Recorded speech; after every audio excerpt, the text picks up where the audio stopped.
विकासात्मक पदक्षेप। विकासात्मक पदक्षेप आपणको जणाए जे कौन आपणको पिला बयस हिसाब रे सठिक विकास करुछि।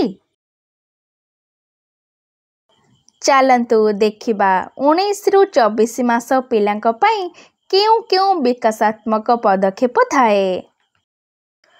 डोरी थिबा खेलना को टाणी बिना सहारा रे चले। टेढ़ा मेढ़ा गार टाणे।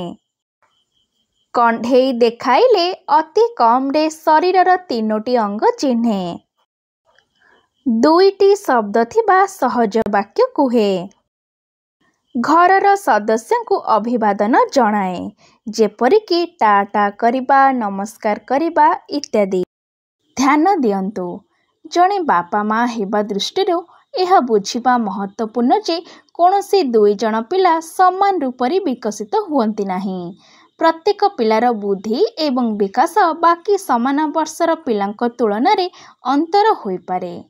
एही गतिविधि गुड़िक आधार रे कोनोसी पिलार विकास रे विलंब को मापी परिबा नाही, किंतु केउ क्षेत्र रे विलंब हेउची एहा चिन्हिबारे निश्चय सहायकारी होई परिबो। निज पिला विषय रे अधिक जानिबा पई निकटरे थिबा डाक्तरक सह जोगाजोग करंतु।